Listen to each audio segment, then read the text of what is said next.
Inspiring interviews with today's top landlords. This is the Rental Income Podcast. And now, Dan Lane. Mike, you've been investing in rental properties for a long time. You've seen good markets, you've seen bad markets.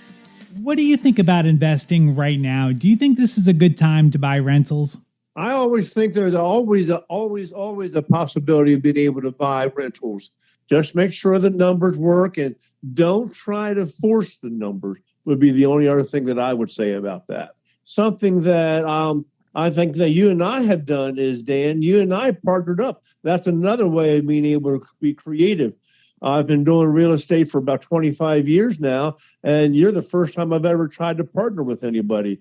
But it just made sense for us to partner up on our place that we bought, and I think it's going to be a great moneymaker for us. I think so too, and I think it just goes to show there's always opportunities out there. You just got to find them. There's always people that have a property they need to sell, and they're willing to sell it below market value.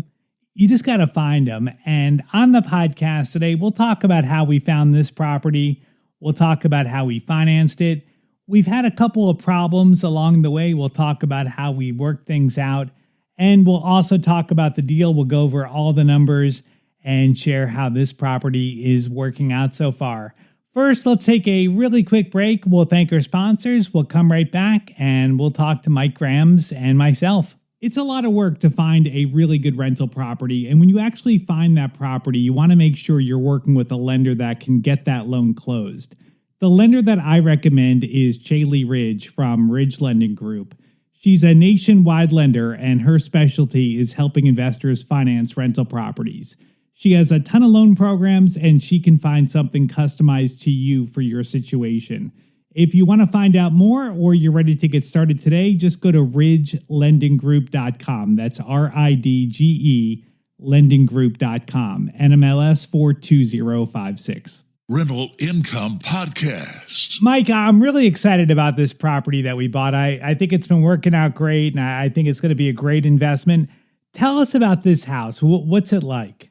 Sure. It's a newer house. It's a townhouse, a newer development. I think it was built in 2017, I think somewhere around in there. 4 bedrooms. It's a 3-level townhouse. It has 3.5 baths, a living room, family room, kitchen, dining room. Nice house, nice neighborhood, nice area and all of that. Yeah, and really nice. Speaking of the area, I wasn't really too familiar with this area when we bought the property, but it's a good area. Tell me about it. Yeah, my crystal ball, nobody really has a crystal ball, but my crystal ball says, I think this is an up and coming area. There's been businesses after businesses with, that are coming into this area. And, I'm talking businesses that are hiring 5,000 people, and, that's the highest number. Mm-hmm. But there's a lot of good businesses coming in, and they need places that people need places to rent. And there's lots of new construction out there. So I think that this property has been cash flowing great, but I also feel like it's got good potential for appreciation. Yes. Which is a good sweet spot. So how did you find this property? Had a friend of mine, he's a wholesaler, and he called me up out of the blue and said, "Hey, Mike, would you want to be interested in buying this property?" And so I said, "Well, I'll go look at it." So you weren't in the market for a rental at the time. That's correct. Yeah. I'm pretty happy with what I got. So if I find it's going to have to be a really sweet deal in order for me to want to really buy anything else. So you called me up one day and you told me that you got a call from the wholesaler and you asked me to look at some comps and give you my opinion on it. And I looked it up and I'm like, I think that this is under market value. I think that the numbers would work as a rental. So I told you that you should do it. And then you came back and you asked me if I wanted to buy it with you. Why did you do that? Why include me in this deal? I think you could have made this work on your own. Yeah. Mainly because of time wise. I didn't have. I think we bought it for 180 or something like that, and I didn't. I said they wanted to be able to close within like 7 days or something like that. They were getting ready to go into foreclosure. They wanted us to beat the foreclosure price. So in order to do that, I didn't have that much cash available. So I ended up having to give my good friend you a call and say, "Hey, Dan, old buddy, old pal." So, all right. So we bought it because we didn't have time to do financing. Like this house was days away from getting foreclosed on, Right. and we had to close before the foreclosure sale. So just as timing had worked out, you had just done a flip, and you had some cash that you could buy half of it, and I have a line of credit on my house to be able to buy the property. So it really kind of timing wise just worked out perfectly. Yeah, it really did. Now, as far as having a partner, did it concern you at all to buy a property with a partner? Very much so. I've been doing real estate for a long time, probably 20, 25 years, something like that. I don't know. And everything I've ever done has always been by myself. So using a partner was new to me. Was very new to me. Yeah. And I mean, obviously, I haven't been doing this as long as you, but I was a little bit concerned too going into a partnership.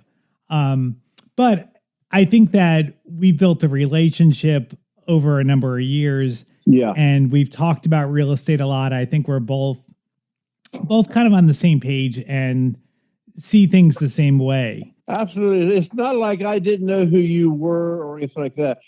I consider us real good friends. And so, it's like, we talk a lot about this and everything. So it's not, let me see, who's this guy, Dan? I think I'll give him a call. Right. It's not like that at all. No, right. we are acquainted with each other very well. Yeah. Okay. So we decided that we're going to buy the property.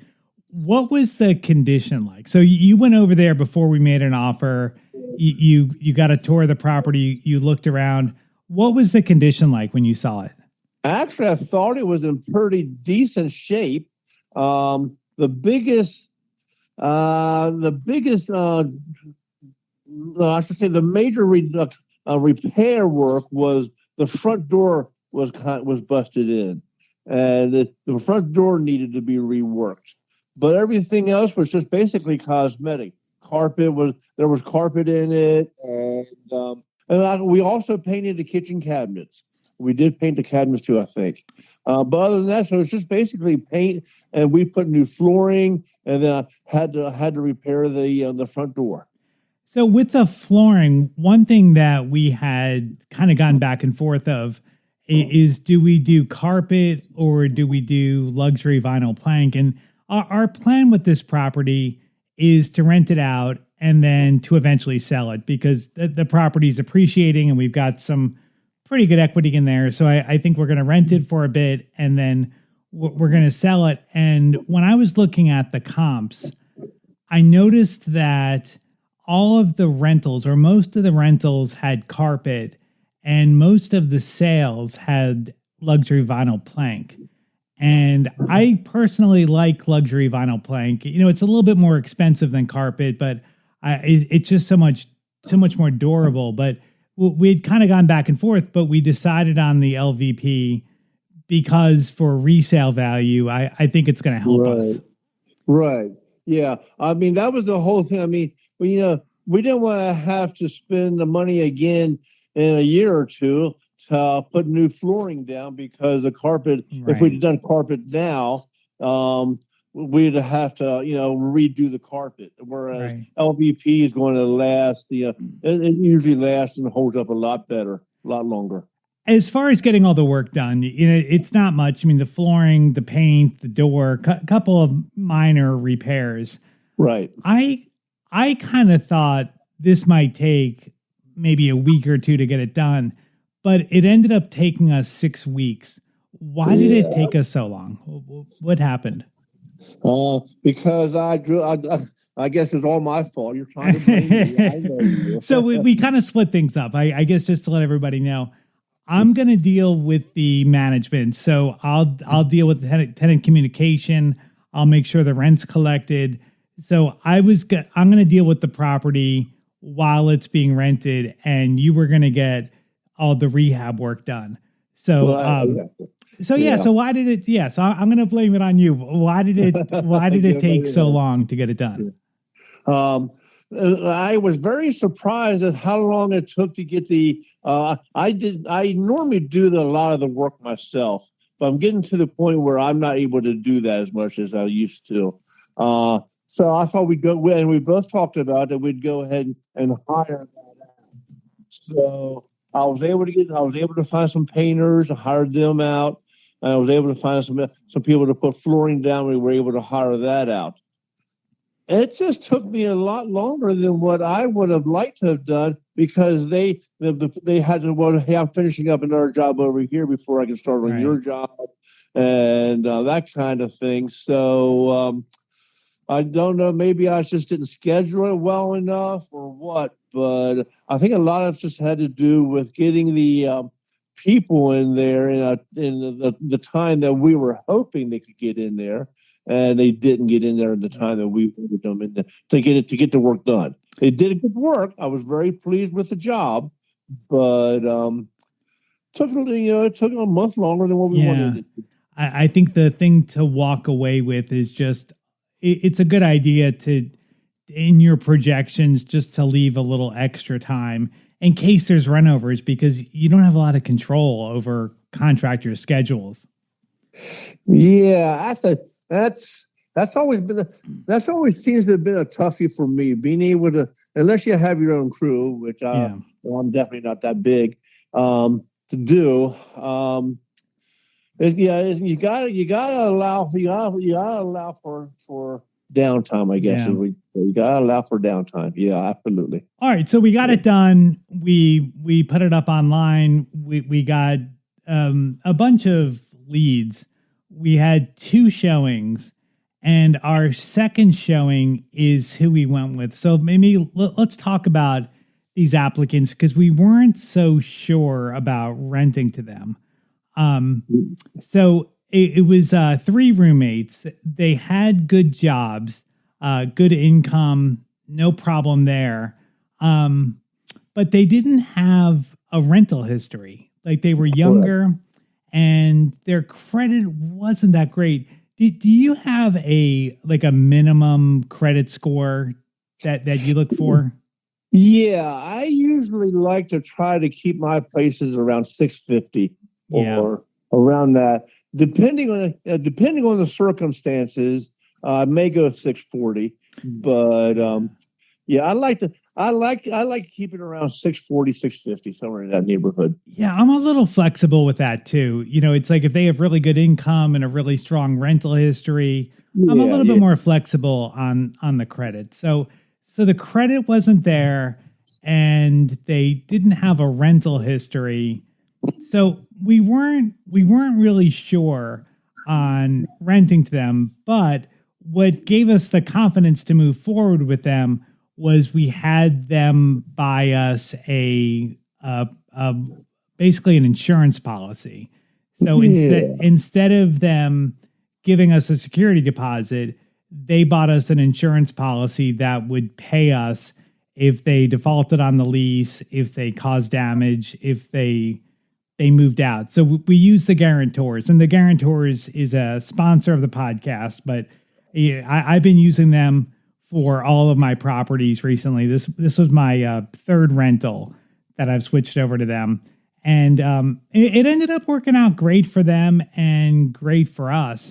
And so the rent on this property is $1,900. So normally we would take a 1-month security deposit. And Mike, you've actually gone a little bit higher than a 1 month. I go higher than 19 now. I usually go about a month and a half, at least a month and a half anymore now. Yeah, so that gives you a little bit more protection. But so basically what we got from the Guarantors was $11,400 in coverage. So that's 5 months of lost rent. So if we end up having to do an eviction and it takes us a while to get through the court system, and then to get them out of the property, we get up to 5 months of rent, and then we get 1 month of damage protection. So $9,500 in rent and $1,900 in security deposit. So a total of $11,400. And the great thing is the tenants only had to pay $950. Yeah, that's great. Yeah. So, I mean, that was great for them. They were happy that they didn't have to come up with a full security deposit. And we were happy because we were getting more protection. Yeah. And, it gave them a chance. And, right. And everything's been working out great. I mean, they've been really good tenants. Yes, they have. And I've been very happy with them. And you've been in the property. You've been in there a couple of times. And they've always had the house in good shape. Yeah, so I'm really happy that we rented to them, and without the guarantors, we probably wouldn't have done it, and True. we would have had more vacancies. So definitely, I think check out the guarantors for your next vacancy. So all right, once the tenants moved in, we had a rough first month with them. What happened in that first month? I don't know why we did it this way, because I think you and I have both talked about this. We both, when I have a tenant move into one of my properties, I say, hey, look, here, you walk through, you like it, and all that kind of stuff. That's great. But as you're getting settled in, you might find this wrong, or that needs to be looked at. This needs to be taken care of. Little things here, little things there.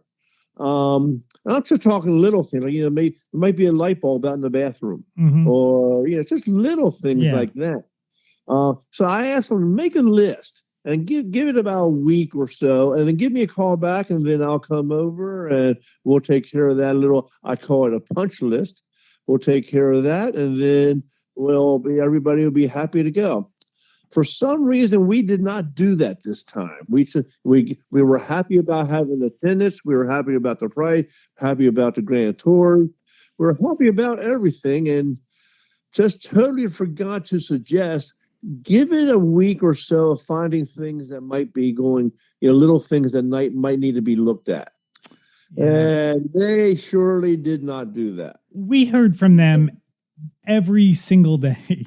Or maybe every other day for the first month. And it was all little stuff that if we had just thought of telling them, just make a list and we'll follow up with you in a week or two, it would have saved just a lot of back and forth. But it was crazy. And it was like the smallest things too. We definitely missed that. And But, once we got through that first period, that first couple of weeks, it really kind of settled down.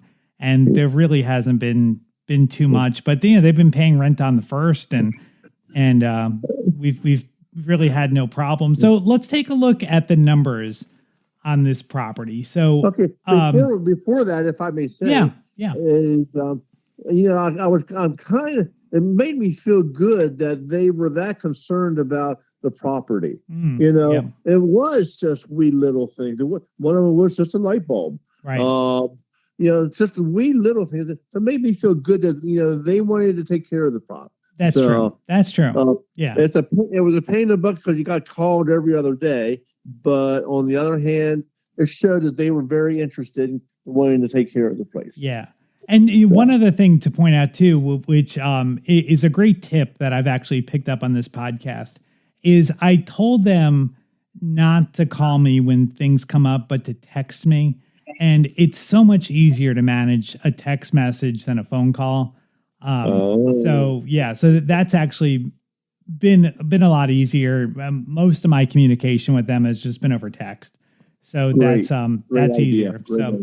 All right. So let's take a look at some numbers. So we bought the property for $170, and so we each put in $85,000 and then some money to fix it up. As far as the value right now, it seems like the property is probably worth about $250. Is that kind of your estimate too? I would think yes. I'm thinking that too. Yeah, I would say anywhere from at least from 240 to 250. Yes, Yeah. I would feel pretty good about that. Yes. And who knows, maybe in a year, maybe 275, hey, who knows? So there's definitely this area is appreciating, and hopefully this property will keep going up in value. Now, as far as the expenses, so the rent is $1,900. Our taxes and insurance are $175 a month. We don't have a mortgage payment. I mean, I'm paying interest on my HELOC, and that's about $500 a month. The homeowners association is $30 a month, and the trash is done outside of the association, and that's another $30 a month. So our total fixed expenses for this property are $235 a month, which is really good. So that means we've got $1,665 a month in cash flow before any kind of repairs or anything. Right. For repairs, I don't know if we have a good handle on how much we're going to spend on this property, just because the property is new. It's in pretty good condition. Do you have a ballpark in your head of how much you think we'd spend in a year? Well, I would say I could be comfortably saying I really don't think we're going to be spending more than $2,000 or $3,000 at the most in repairs. Yeah. Because like you said, the HVAC is new, the roof is new, everything is on the newer end. Right. And so and even the appliances. Right. I think the appliances are actually brand new. Yeah. Yeah. So I would be very, you never say never, but I would be very surprised if we have anything over 3,000 this month or this year. This year, yeah. So what we're doing with the cash flows, we're just saving it. We're just taking the money and just keeping it in an account, and that way, if anything comes up, we have the money there to pay for it. But I will say, I'm really happy with how things are going so far. I think Mike and I have a great relationship. And who knows, if this works out, maybe we'll buy more properties together in the future. We'll have to see. But I will say that I'm really enjoying the social aspect of having a partner.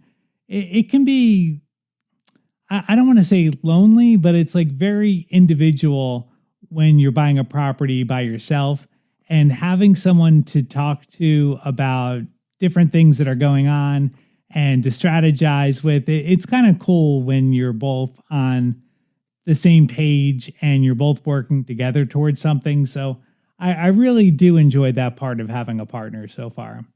So if Mike and I inspired you and you're ready to buy your first rental property, or maybe you want to add to your portfolio, the lender that I recommend is our sponsor today. It's Chaley Ridge from Ridge Lending Group. Chaley is a nationwide lender, and her specialty is helping investors finance rental properties. She has a ton of different loan programs, and she can find something customized to you for your situation. If you want to find out more, or maybe have Chaley look at a deal that you're thinking about buying, you can reach out to Chaley at ridgelendinggroup.com. That's RIDGE, lendinggroup.com, NMLS 42056. And when you talk to Chaley, make sure you mention the Rental Income Podcast, and she will credit you back $250 at closing. Thank you so much for checking out the podcast today. I'll be back with a new interview next Tuesday. My name is Dan Lane, and this has been the Rental Income Podcast.